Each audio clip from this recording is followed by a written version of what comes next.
نحمده ونصلي ونسلم على رسوله الكريم اما بعد فاعوذ بالله من الشيطان الرجيم بسم الله الرحمن الرحيم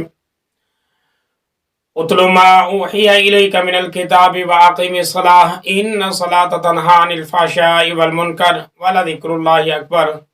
آمنت بالله صدق اللہ العظیم۔ عزیزان کرامی، تفسیر خلاصہ دعوت القرآن کے حوالے سے آج کی اس نشست میں 21ویں پارے کی تفسیر اور مضامین کا تذکرہ ہوگا، اس دعا کے ساتھ کہ مالک کائنات میری یہ کاوش اپنی بارگاہ عالیہ میں قبول و منظور فرمائے اور ہم سب کو اس پر عمل کرنے کی توفیق عطا فرمائے۔ اس پارے کے اندر 5 صورتیں ہیں، اس اعتبار سے 5 حصے اس پارے کے کیے جائیں گے۔ پہلی صورت عنکبوت، اس کا کچھ حصہ، اور صورت روم اور صورت لقمان اور صورت الف لام میم سجدہ، اور اس کے بعد آخر میں صورت احزاب کا بھی کچھ حصہ اس پارے کے اندر شامل ہے۔ صورت عنکبوت کا جو حصہ اس پارے کے اندر ہے، اس کے اندر اللہ تبارک و تعالیٰ نے کچھ 4 مضامین کا تذکرہ کیا ہے۔ نمبر 1، اللہ نے قرآن مجید کی تلاوت کے بارے میں پہلی آیت کے اندر اللہ پاک نے کچھ حکم دیا ہے۔ اللہ نے ارشاد فرمایا اتل ما اوحی الیک من الکتاب، کہ اے نبی صلی اللہ علیہ وسلم آپ پڑھے اس کتاب میں سے جو آپ کے اوپر نازل کی گئی ہے، یعنی یہ قرآن مجید جو اللہ پاک کی شان والی کتاب ہے۔ کیوں کہ جتنے بھی احکامات اللہ پاک نے نازل کیے ہیں وہ اسی کتاب کے اندر نازل کیے، تو آپ ان انسانوں کو اس کتاب کے اندر سے پڑھ کر ہی سنائیں۔ اور دوسرا، پھر اللہ تبارک و تعالیٰ نے نماز کی فضیلت اور نماز کا جو اثر و تاثیر ہے اللہ پاک نے اس کا بھی تذکرہ کیا ہے۔ اللہ نے ارشاد فرمایا وَأَقِمِ الصَّلَاةَ إِنَّ الصَّلَاةَ تَنْهَىٰ عَنِ الْفَحْشَاءِ وَالْمُنكَرِ، کہ بے شک نماز قائم کرو، نماز جو ہے وہ انسانوں کو برے کاموں سے اور بے حیائی کے کاموں سے یہ روکتی ہے، یہ نماز کے اندر تاثیر ہے۔ یعنی نماز کے اندر اثر اللہ پاک نے ایسا رکھا ہوا ہے کہ نمازی بندہ بہت سارے برے کاموں سے، بہت سارے فساد کی چیزوں سے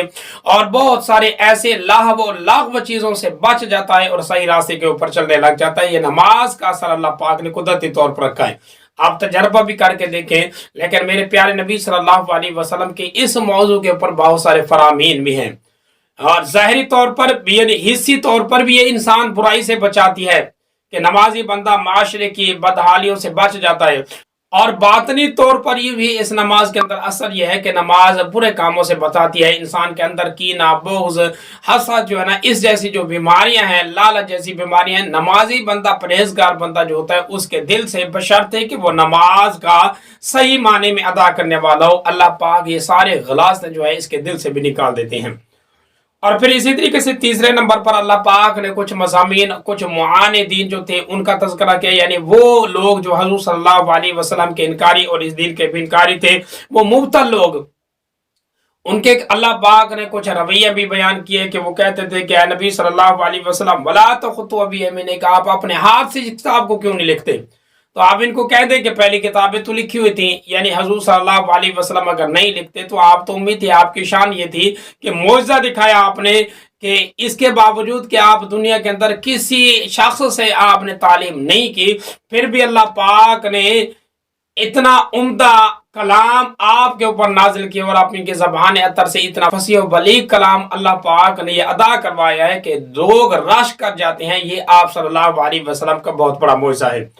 اور پھر اسی طریقے سے اللہ پاک نے کچھ اعمال کا بھی تذکرہ کیا، برے اعمال برے نتیجہ اور اچھے اعمال اچھا نتیجہ، اور اللہ نے فرمایا دنیا فانی ہے، کل نفس ذائقۃ الموت، اور اسی طریقے سے جنت کے آخرت کے احوال بھی ہے کہ والذین آمنوا وعملوا الصالحات لنبوئنهم من الجنة غرفا، اور وہ لوگ جو نیک عمل کریں گے اللہ ان کو جنت کے اندر عمدہ اعلیٰ مقام عطا فرمائے گا۔ اور پھر اسی طریقے سے اللہ پاک نے اپنے اوپر توکل کرنے کا بھی حکم دیا ہے کہ یہ انسان اللہ کے اوپر بھروسہ کرے، دنیا کے لالچ کے اندر نہ پھنسے، کیونکہ اللہ پاک نے بتایا کہ دیکھو جانور، کتنے سارے ایسے پرندے، کتنے سارے ایسے جانور ہیں زمین کے اندر، رینگتے والے ایسے جانور ہیں جو اپنے غذا نہیں اٹھاتے لیکن ان کو ہی کھلاتا ہے، اللہ پلاتا ہے۔ واقعی من دابۃ لا تحمل رزقها، کتنے جانور ہیں جو اپنا رزق اپنے کندھے کے اوپر تو نہیں اٹھا کے پیتے، یہ انسان ہی ہے کہ اس نے سالوں کا غلہ جمع کر کے رکھا ہوا ہے پھر بھی ناشکر ہے، اللہ کے اوپر بھروسہ نہیں کرتا، ورنہ اللہ پاک قادر مطلق ہے، وہ کھلاتا بھی ہے، پلاتا بھی ہے، سب چیزیں عطا فرماتا ہے۔